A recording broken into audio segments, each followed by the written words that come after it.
Welcome, welcome. We do more of Bill, but we only have an hour together. So, Bill, thank you for leading us in. That was, of course, Bill Withers. And we're so grateful to see you. Today, we have folks that are interested in Anam Cara, and we have some graduates here I'm happy to see. Not that we ever quite graduate from this one. Marina and Lucy and Susan. Yeah, it's so nice to see. We gave a discount for our folks that went through the first round because we're learning so much together about what it means to do the generous act of paying attention. And I think it's one of the greatest generosity gifts we can give to another person is to really pay attention. So today we're just going to start with a real simple grounding. We're going to say a few things about Anam Cara. Moon is going to go through a little bit of a weekly or a bi-weekly lesson that we do called Clay Bowl. And then we're going to just take questions. So questions can go into the chat room at any time. And we're going to lump them together and see how we can best answer your questions. So let's begin with a quick grounding. Real short, quick. Find your bum and seat on the chair. Can be helpful to have your feet on the floor. I didn't say who I was. I'm Peggy Rowe Ward, and coming to you from the Cherokee country in North Carolina. It's going to be 68 here today, so you might feel the sun. So get settled, feet on the ground, if you can do that. And just say hello to your body in this moment and check in. Hey, how you doing?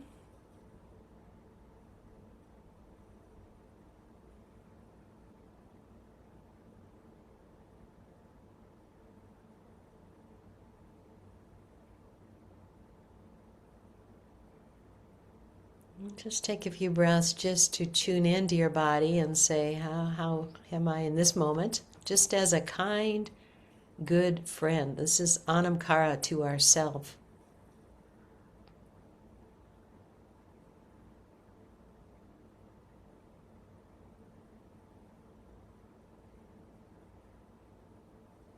Dropping in.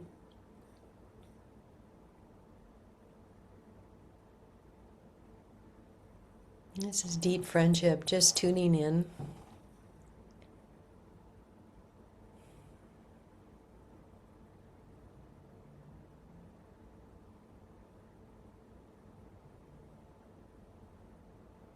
And I wouldn't be surprised if all of us in this room consider themselves a peacemaker. So I believe we began 2 wars from the United States last week. So just tune in and feel your roots beneath you. The roots that connect you to the land where you are. Your spiritual ancestors. Just at the epiphany. Our blood ancestors. Good. Notice the shift as we remember to acknowledge these deep roots. The teachers.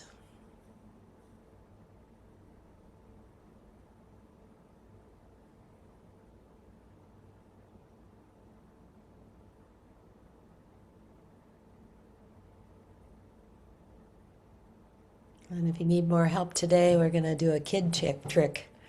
That's to imagine you've got a big T-Rex tail.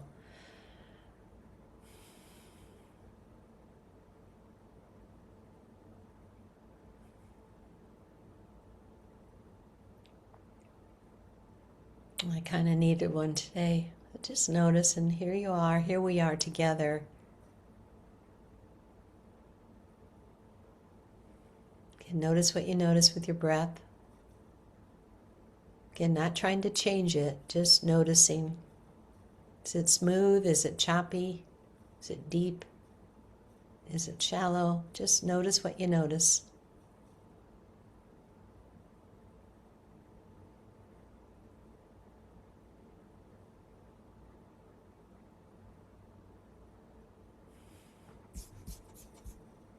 Okay. And gently come on back. And if you got a stretch in you, stretch it out. Side stretch. This way you can kind of hold hands to the person next to you. So good to see new friends and old friends here. Some of you look kind of chilly. I know I was talking to my friend in Botswana yesterday and it was really, really hot. It's hard to get with the program. Okay, so let me just say a few things about Anam Cara. It's Gaelic for soul friend. And we were really hoping to support our program called the Midnight Path. And our program called the Midnight Path is about helping each of us acknowledge our own qualities of the Bodhisattva, of holiness within us. And we felt that it was important for that program that we have a mentoring practice or support. And then we realized that we were going to have to do something to support that kind of teaching and training so that we could experience more about being present in our bodies and present with another body. And the key was reciprocal mentoring, that nobody was one up, that there was no hierarchy. And most of the spiritual direction training has quite a bit of hierarchy. There's some useful things out there, some good books, but there's a lot of hierarchy. And there's a lot of directing our attention to out there rather than in here. So we at Lotus put together our first trial run of Anam Cara, where we were hoping to help folks get in touch with their bodies. So the body part of this program is really key. That there is a body here, which is the first foundation of mindfulness. And then to learn and continue to learn more about somatic work with our body and with another body. And we brought in some brilliant teachers. And this time, too, we're bringing in two extra teachers, Tamara Kress and Brett Cook, who were probably the rock stars from last year's program. We kind of went with the most popular that we loved. So is that enough to turn it over to you, Mana? Yeah, so I'll just add a little bit to what Peggy shared in that I think something with Anam Cara is it's uh like Peggy said, it's soul friend. It means soul friend. And the reason for me why the body is because um you connect with your body, with your soul through the senses, through the body. And then you can connect with and recognize someone else's. And I think in the times we're in right now, it's really important that we are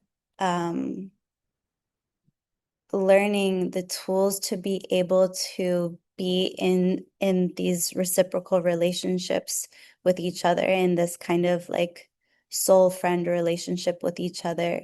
And I think this is a great practice for Midnight Path, but for us also moving into like more of how do we relate, and on a collective level, how do we relate with more than just in a space that's more than just one-on-one.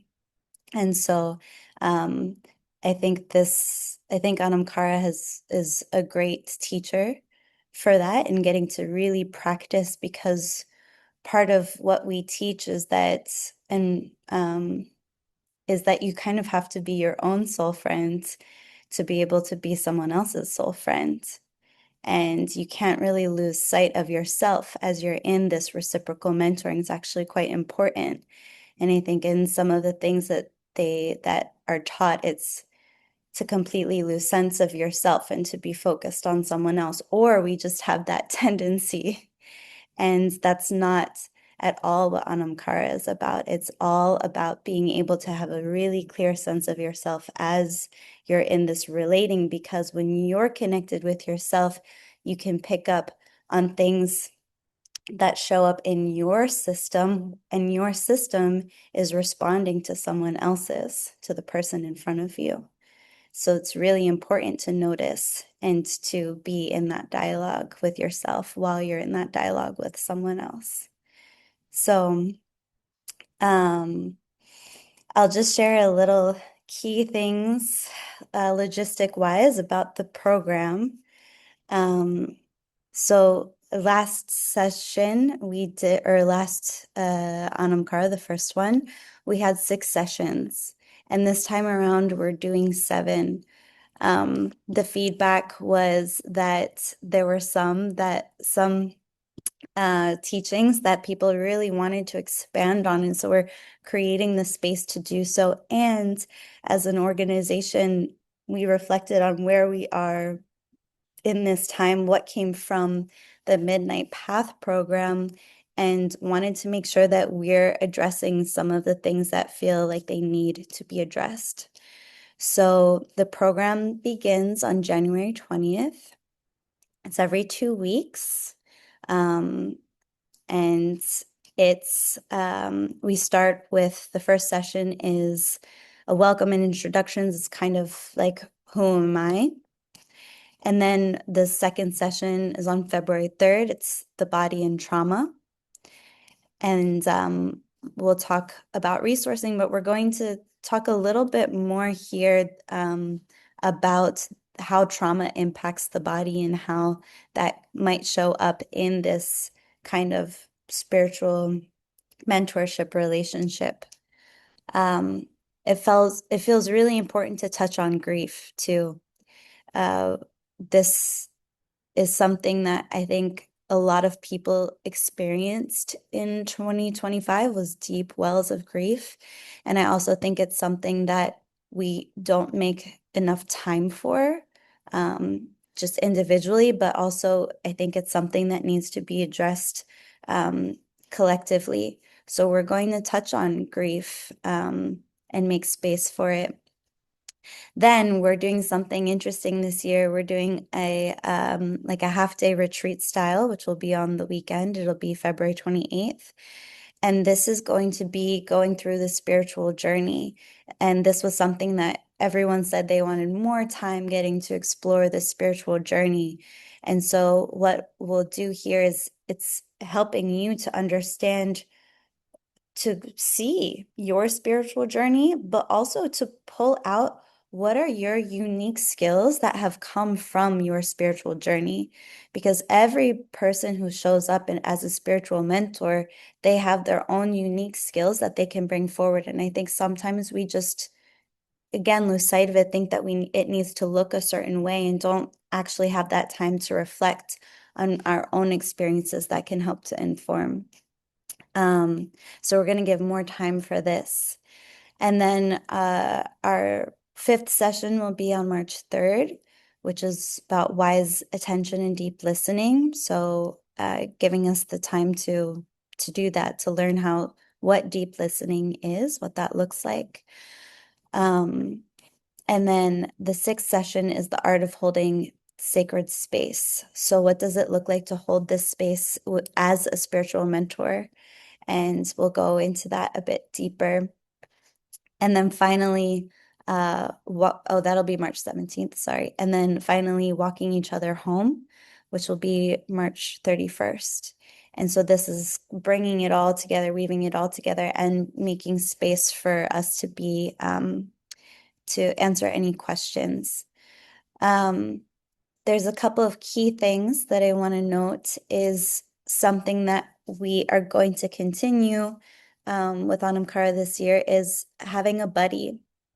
So we're going to do it different this year. Last year, we kind of worked really hard on our ends trying to match people, and it worked really great for some people and not so great for other people. So this time around, we're going to give you some support, and here's how you can maybe try to find your buddy, but also to utilize our learning tools circle, our learning platform, where you can try to connect and find your buddy. And there's exercises that you can do to practice with your buddy. There's individual homework, but there's also buddy homework. And from the people who, I think the people who had a buddy and practiced with their buddy, they really learned so much more than just from the program, just through that relationship.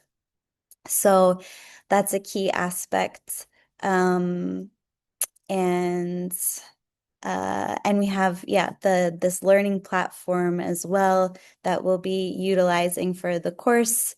Um, I'll say one other thing that is important for this round, but also not required, is that we're really urging for people to be present live, because something that we do in each session is we have time for people to go into breakout rooms and practice together.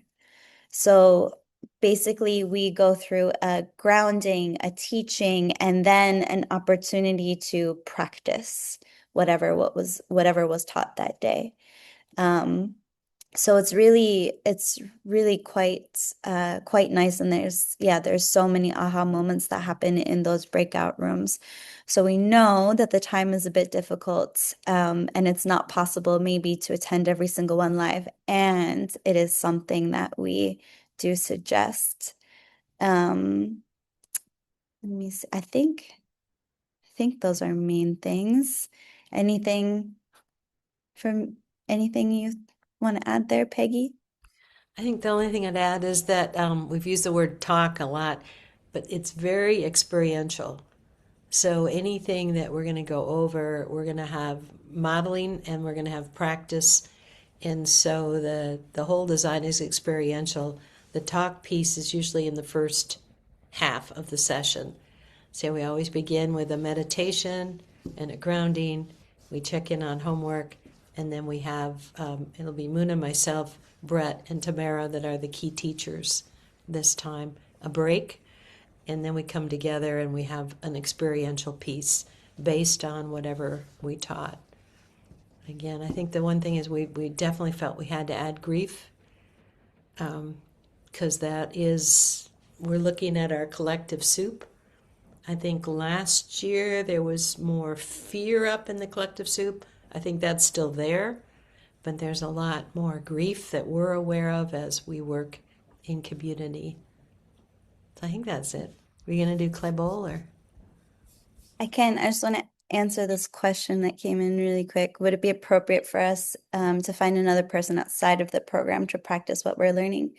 There are a couple of instances where we invite that in as your homework, but in terms of as a buddy, no, just because you're practicing something that's learned in the lesson, like specific. So you both have that context and you're able to practice with each other. And yes, there is an invitation to practice with people outside too during the program. But the buddy homework is like very specific. I hope that answers your question. Okay. Yeah. I was a Go ahead. minute to introduce herself. Mina's Oh yeah, sorry. she's our operations manager. She's also a somatic therapist that lives in Cairo, and she's a remarkable being. Um, but she helped a lot with the embodiment that's a key of everything we're doing. Yeah. Thank you, Peggy. Um, so I do want to give you all just a little bit of a taste of this. Like Peggy said, the clay and how she knows it is the clay bowl, and how I learned it, it's your base. And so I just want to kind of invite us into that a little bit. And I know some of you already know it, so apologies for repeating. But the reason why I want to invite this is because I'll give you a little context. When I was going through my somatic therapy certification, my practice is hands-on. And the thing is that when you're practicing with another person's body like that, and there's the conversation happening around their lived experiences, you can get pulled in. and to the point where you don't really have a sense of yourself, you don't have a sense of your body even. And so the one of the first things I was taught was that you need to find your base and find your base and get to know it really well, because then you'll notice when you're out of your base. And when you're out of your base, things can get really convoluted. You start, it's like you're, uh, sometimes in my practice, clients can come in, they can be really quite confused, and then I'm in session with them and I find myself really quite confused too. And I was like, but I'm not confused. I just got pulled into their confusion, right? So this again is a sign, oh, I'm out of my base. So helps me to come back into, and I've gotten to know it really well in my body of like, okay, this is what it feels like. And it's different with, it really depends. Sometimes it's different. It takes different shapes and forms, but most of the time it's really quite the same. Um, so yeah, it's important because it gives me an opportunity to not be so pulled into someone, but to also really have clear awareness of myself. Um, because this is the other thing that I was taught and that I've learned over the years in my practice is to really trust in whatever curiosity comes up in my body, in whatever little nugget they say that just like hits me a certain way. And and we had one person who was in Midnight Path, their feedback was, um, I'd like to ask questions the way Mona does. And that's how I do it is it's I attune to whatever's that one thing that hits me because I'm in my base when I'm in that relationship. So I'm going to invite us all to be in our bases. Um, so you're giving techniques for finding and staying connected to your own base. Yes, exactly. So that's going to be part of what we move through in, there'll be an aspect of that through the program, through Anam Cara. And I'm going to give you a little intro to it right now, and we're going to do it seated. You can do it standing too, but just for our purposes right now, we'll stay seated. So what you're gonna do is it might help to close your eyes. Sometimes it helps for me to have a better sense of my body. Um, you're gonna just get into your seat and maybe just try to move a little bit. Just go side to side, front to back, and then just notice where your seat is, your hips are, notice where your shoulders are. And just see, like, does anything feel off a little bit? Find a place to stop and just see, okay, do I feel comfortable here? Do I feel like I have access to myself, to my heart here?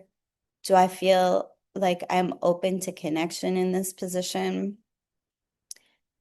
And just see if you need to shift any. For me, I'm noticing my shoulders are rounded towards the front a little more than feels right for this kind of engagement in terms of connecting with others. So I want to kind of roll them back a little bit and actually want to lean back ever so slightly into my seat. A good way to notice if you're in your base too is if you can really feel your breath go all the way down. If you find that it's stuck, well, there might be some information for you personally there, but also if your breath is stuck or if you're not able to feel it, then you're not really in a good position to be able to connect with others, to connect and fully engage with others. So just get a good sense of your breath. Yeah, and actually when I tuned into my breath a little bit more, my shoulders actually were able to fall and go back a little bit more. and my chest able to open. And you're just going to find this spot and maybe check on your neck, your head, your chin. Is it far out? Is it closer? Just find that comfortable position in your neck too. And the thing with your base is that you want to be in a position where like something could come at you and you're not going to completely fall out of your base. Like you can kind of take it and it doesn't throw you off. So just kind of notice, like, does this feel a bit fragile? Does it feel like I could easily fall out of it? Um, does it feel like I'm straining to be in this position? Right? If so, make a change. I'm noticing that, and I'm seated, so my seat actually wants more um what is it called? More space. Like I want more contact with the ground, so I'm opening my legs a little bit more. So there's more surface area contact. And just find that spot where it feels like, oh, I could receive something and not be completely thrown off. And I have access to myself here.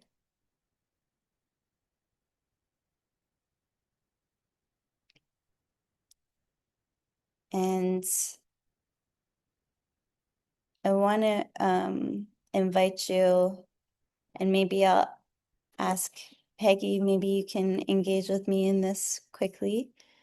So from this seat, I want to invite you to just observe. Peggy and I will go into a bit of a dialogue of what's happening. And I want you to just observe what we're in and see what you notice as you're in your base. And Peggy, maybe you can tell me what you notice as we're both in our base in this conversation. Do you want me to describe what I'm noticing with my body right now or what I'm noticing with you?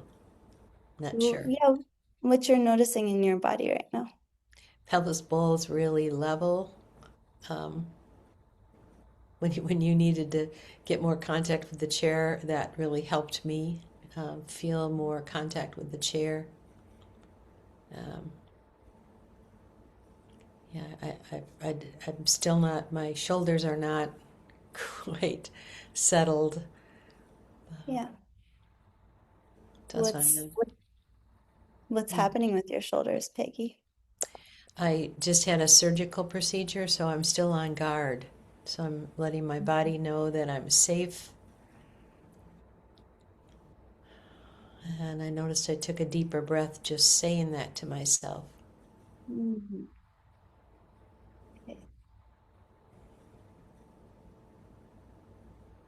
What happened with your shoulders, even as you said that? Yeah, they settled a little bit more in a natural, comfortable place where I'm not quite caving in a little bit. Mhm. And I'm adjusting my seat even a little bit more to just hold more of my body. So in this moment, it sounds like for you to find your base, you're needing a little bit more support, a little bit more um, like validating that you're safe. Yeah, the safety's important. Um, the wars really threw me too. I've been a peace activist since fourth grade. So I just want to get out there and march in the streets. Mhm. Yeah. So your body's, it's so interesting because your body's wanting to move and to be active, and you're also in a physical position right now where that movement is causing you challenges. Hmm. Yeah, but it's okay. It's so weird. I feel like it's just you and me. And part of me Mm, knows that's not true at all, but it mhm. feels like it's just you and me. Yeah. What is it that makes you feel like it's just you and me? Um, your voice is connecting with me in a way, and I'm sure it's your body too. So it doesn't feel like just a voice. It's all of you. Mm, beautiful. Thanks, Peggy. Hmm. Anything else you want me to do? No, that was Okay, perfect. good. Thank you. Perfect. I love that word. It's so not me. Um, so yeah, and just see what you noticed in your bodies as you were in your base observing this, right? Like I was so in my base that Peggy felt that it was just me and her in this dialogue, that there was nobody else present in this Zoom room with us. Um, and I love what you said, Peggy, that you felt like all of me with you. And that's so key. That's so important when I'm not in my base, and I could give you that example, but I want to I want to give us some time. Um, but if I'm not in my base, there's no way that she's going to feel all of me there with her. And when someone doesn't feel all of you present with them, then it makes it harder for them to really be vulnerable, right? So, but at the same time, I was so very clear and aware of my body and my system. So she got to receive that I'm all with her, and I also got to be with myself at the same time. So just if anyone wants to unmute themselves or anything and just see what they noticed or share what they noticed, that's welcome. Or you can pop it in the chat too. So to notice what their own clay bowl practice or just in the. Yeah, in your own base or in what you observed. Hmm. I can go. Hi, Janie. Hi. So I came in late, a good 20 minutes late, but the minute, not even maybe the second that I saw Peggy, my whole body went like, whoa, totally a change in my energy, which prior to this, I was just wrapping caramels for a gift, which was not intense, but a huge change. So thank you. Thanks, Janie.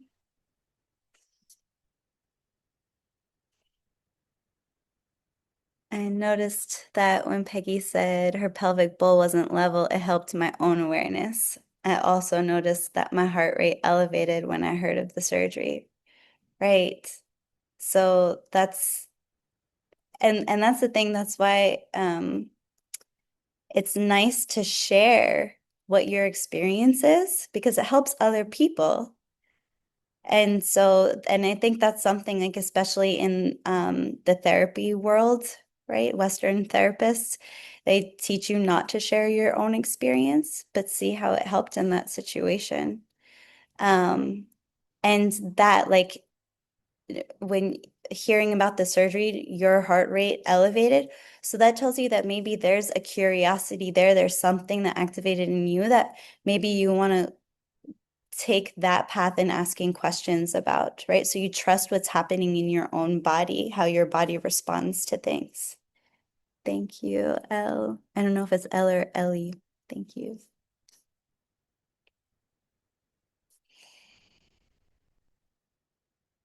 Mm.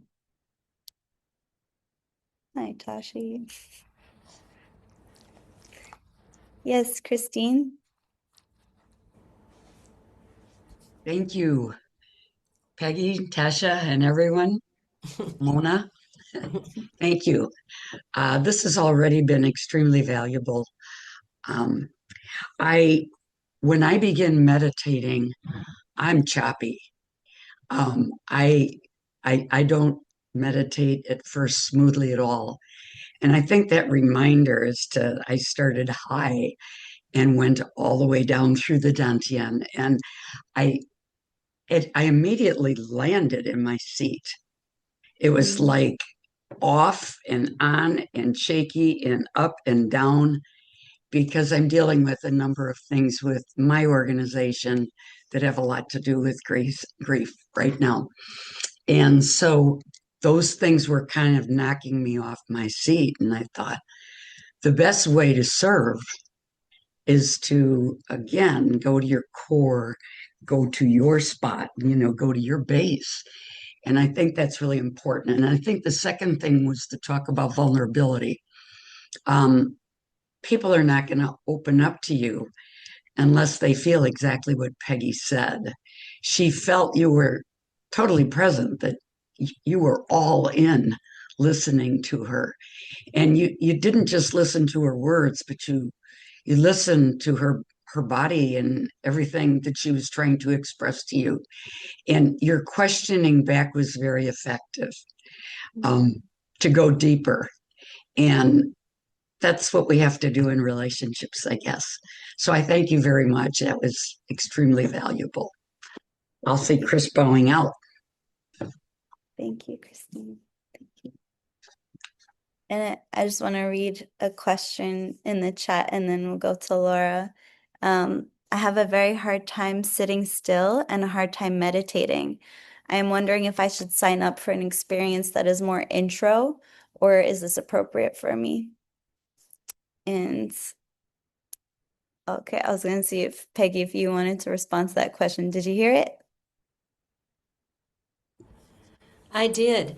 The Buddha was very clear. There's quite a few postures for meditation, and only one of them is seated. So I want to encourage you to explore walking meditation, lying meditation, standing meditation. And I know in my own life and my own practice, there's times I can't sit either. So I would not let that hold you up, but please explore the other postures. Especially when I've had too much going on, yoga and qigong are my greatest helps, because sometimes I just can't sit still either. So just listen to your heart and listen to your body and see if the time is right. We have a wonderful group of people already signed up. We're committed to intergenerational, inclusive communities, and yeah, there'll be a chance to use any posture. And like Muna said, even with the grounding, we often do that with standing. I think she just chose to sit today for that. That Yeah. help, Muna? Yeah, Okay. that's exactly what I was going to say. I do it. I usually teach it standing first because there's a lot more movement available there and a lot more that you can get to know and get to explore in your space and your base, the space that you take up too.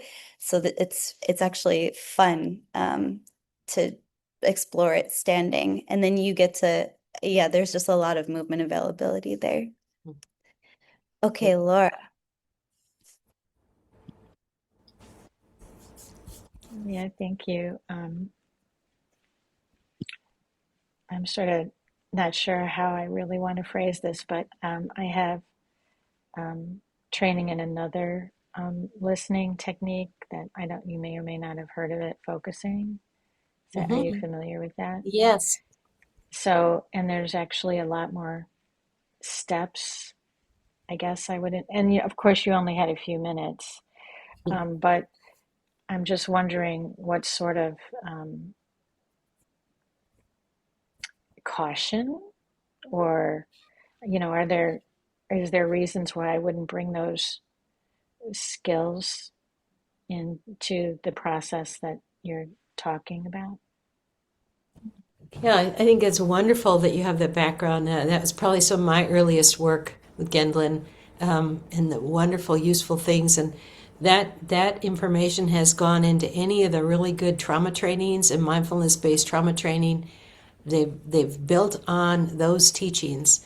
So whatever you come in with class with, you bring that. We're like the Russian nesting dolls, you Yeah, know. I Yeah, would have and to warn you that I have lots of opinions about around this. So that's why I'm well, trying to figure out how to delicately ask the question because like anything that's good, once you drop it in the water, it gets diluted and dispersed and changed, and you know, Yeah. and Oh, particularly in the mindfulness context. So I guess in a way, I want to say, first of all, I have a lot of opinions, and second of all, I really, if I'm wrong about something, I want somebody to tell me so and why. yeah. I have yet to meet somebody that doesn't have a lot of opinions. Anybody else in here not have opinions? We were probably brought up to learn that way. So that was kind of how we were educated. So yeah, just listen to yourself. And we certainly are a hybrid. I've been had quite a bit of training in mindfulness, as you might know. Been with Thich Nhat Hanh over 30 years, and trauma informed. I've mastered teacher with that. And yes, we have put some things together. Some of it has to do with virtual. Some of it has to do with cross cultural. Some of it has to do with the time frame that we're working in. So there's just things that have had to shift based on the world we live in right now, and the amazing need we have to be in a sane community, and how we can build communities of peace and sanity and hope together. So stay open is what I'd suggest. Thank I, you so I just much. Thank you. Mhm. I'd just add here that, I think that's the beauty of the program too, is that it knows everyone's coming in with their unique opinions and their unique experiences that help inform. We know that, and we urge you to take that into form to form your unique way of showing up as a spiritual mentor. Um, Antoine, please tell me if I pronounced that incorrectly. Antoine. Antoine. Hello, Peggy. Hello, everybody. Hi, it's been a long time since I've seen you. Yeah, I just came here just to say hi. You're just here to say hi? Okay. Um, Actually, I'm really, really nervous right now. Uh, and I figure if I don't talk about it, it's gonna eat me up. It's gonna continue to eat me up. I have uh, performance anxiety, and I'm glad I'm here. Talking to therapists, Mona, and folks with mindfulness training, standing, sitting, walking meditation. Um, to be honest, like I wasn't even like fully present at all throughout our conversation. Because what's really on my mind is I'm performing tonight at open mic, and I think I put a lot of really high expectations in myself, and so it's been on my mind for the past few days. So I am singing and dancing, and growing up we were really poor, so we didn't have any money to sign up for dance lessons. So growing up, I danced to Soul Train, and so I went to my first People of Color retreat at Deer Park, and of course Larry was there. Thank you, Larry. So that was my first performance. I went up and performed in front of, I don't know, 400 or 500 people. Ty was there, and that was my first time performing in public. And I think a few years after that, I performed at a talent show in grad school, and I won an award. So these are really tough act to follow. So now I'm really nervous. So I recently just signed up to be at Plum Village next year for the 60th anniversary OI retreat, and I signed up to dance. I'm like, oh, maybe it's a big mistake. So now there's all this performance anxiety. Anyway, so if experts out there who have a lot of experience dealing with performance anxiety, I don't know, maybe I'll just come over and hang out with your dog. Maybe that'll work. Anyway, Antoine bowing out. This is too much.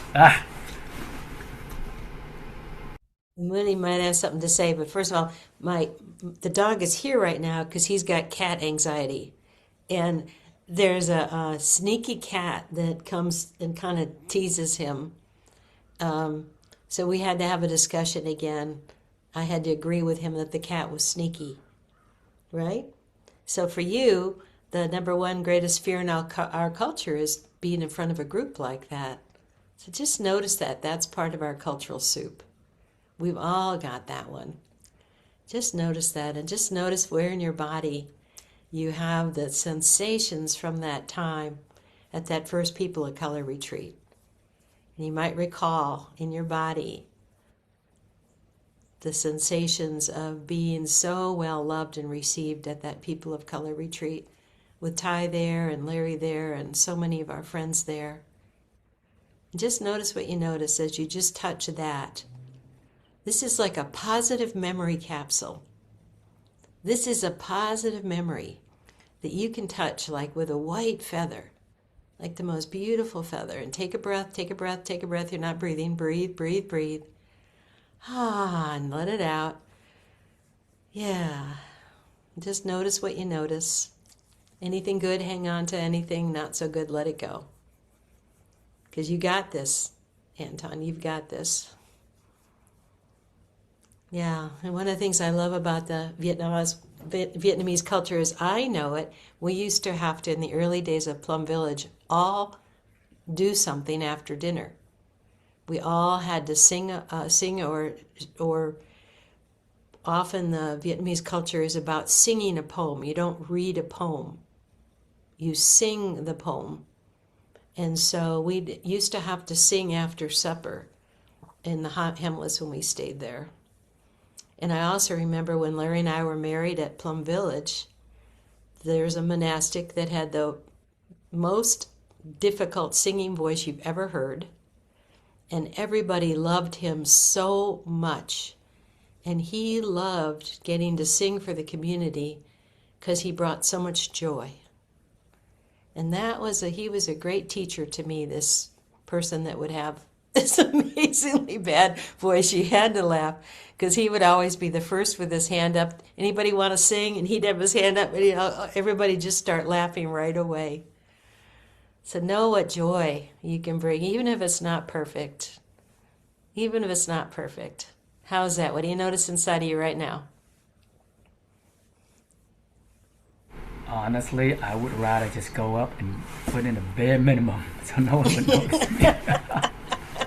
Okay. I mean, I like the exhilaration of performing. I just don't like the aftermath of it, you know? Oh, the Like, aftermath. it's too much. Like I'm hypersensitive, you know? Like Okay. it's too much. Okay. Like even when I was in Vietnam last year, I went up and sang in Vietnamese and English. And 2 days I just hid in my room, in the dorm room. I didn't want to come out and talk to people. Okay. I went out for meals and stuff because people came up and asked for the lyrics, and I don't think it's all that great.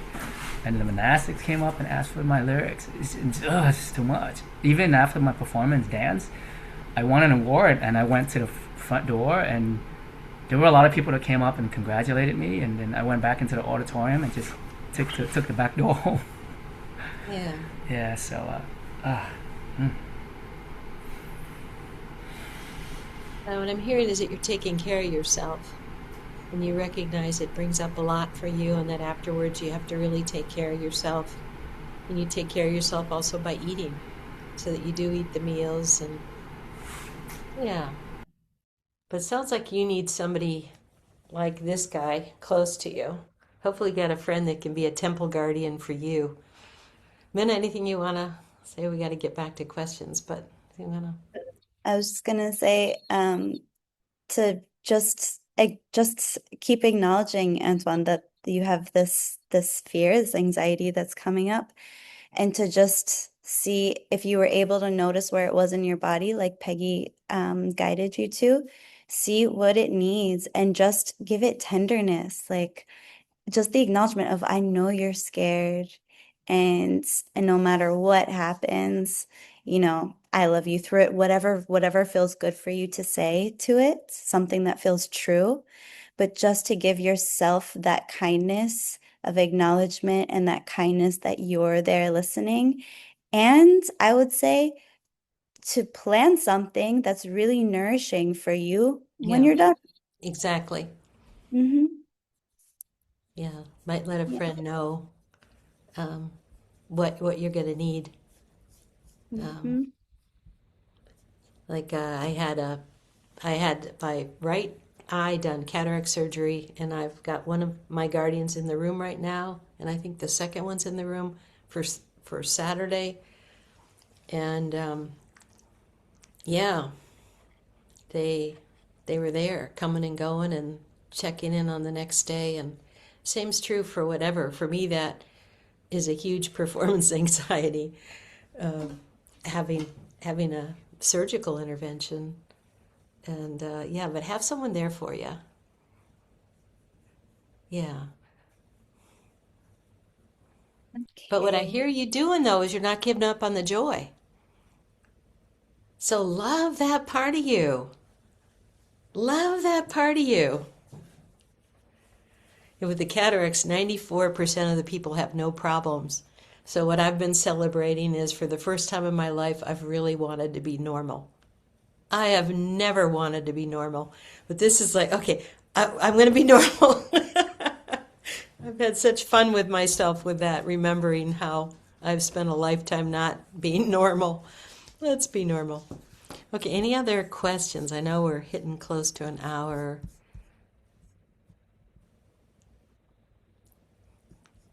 Any of our graduates that are here want to say anything? Short thing if we don't hear a question about why you're coming back.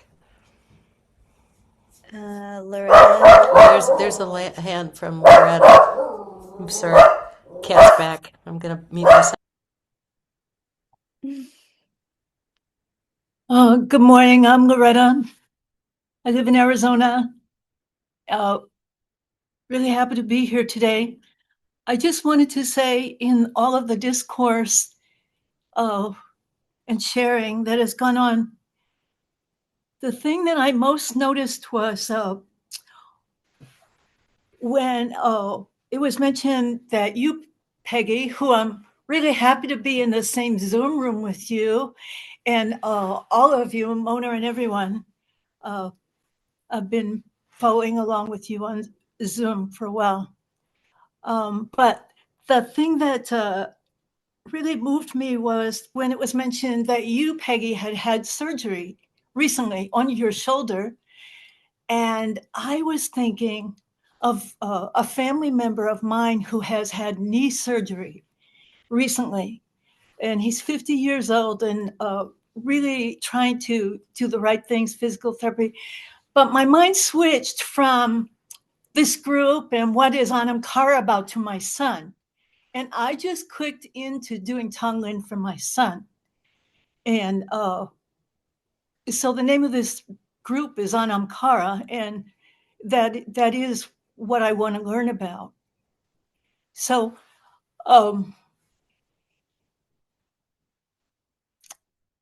I tried to bring myself back to the room and the purpose of the meeting. And ironically, I had something going on with cats too. That's why I had to put myself off the video. Two cats who are being territorial for my attention and food. And I'm trying to decide if I should go from one cat to two. But they were actually fighting, which never has happened before, a cat fight. And then you mentioned that there was an issue with your dog and the cat.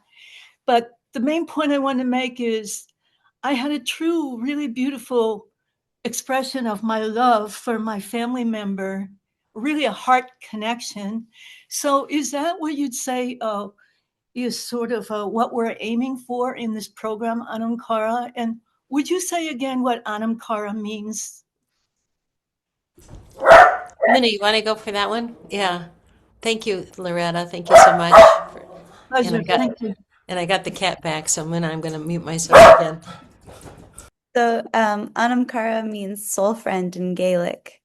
And what we're going for is yes, to be able to connect with someone at that soul level. And I'd say the way that you shared that you were here, and then like the shoulder thing, and then you started thinking of your son, took you away from it. And that would tell me that there was something happening with your base there where you were not in a position where you were able to like actually be in this space. You were too much in your own space. right? So there's an opportunity there. That's why the base is actually, it's quite interesting because there's so much discernment there. It's such a sweet spot of where am I too much in my own zone of what's happening here and how I'm impacted by what the other person's saying versus where am I too much in the other person, what they're saying, and completely losing sight of myself in this engagement. And so it's really a sweet spot, finding that space. But what I'm hearing you saying about like the way you were feeling love for this family member, yes, that is a part of Anam Cara, is being able to experience that in this relationship, in this kind of format of spiritual mentor. And Peggy, if there's anything you'd like to add. I don't know, I got a wild thing going on here, but it's, I think the one thing is connected to learning, experiencing love for everyone. We don't have to like everyone. So we're gonna really look at how to love it, how to not other, and how to love everybody. But not, again, you don't have to like everybody. But and that to me is the Anam Cara, is can I hold myself and can I really have this experience of being in love and solidly, not disassociated, but solidly here. I don't know if that makes any sense either. Like, it's pretty wild here. So we got the cat thing going on. Lucy, a graduate and mentor from our program. What do you want to say? Yeah, I just wanted to share with the group how, the thing that was so precious for me was the relational approach, which was so reciprocal. Because having done the training and then supporting on the Midnight Path, each of the spiritual mentoring sessions that I held, I could feel very much in my base. And at the same time, at the end of those sessions, I had learned something. So it was this really beautiful way of not having a hierarchy, but sharing in such a deep, a deep way that every person, or in a pair, obviously the two of you benefit something. But even when we were doing the training and there were all the floods, I think after our first session, and it felt like the whole group was able to reach out and offer support. So there's something about that sweetness of reciprocity that felt very powerfully embodied within the way that the training took place. So thank you. Thank Lucy, you, it's Lucy. good to see you. Are you living on a boat still? Where's Lucy? I am heading back to the boat once winter ends. Okay. Okay. Thank you.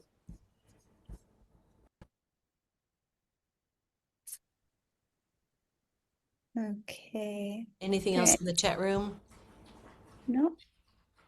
Any other questions?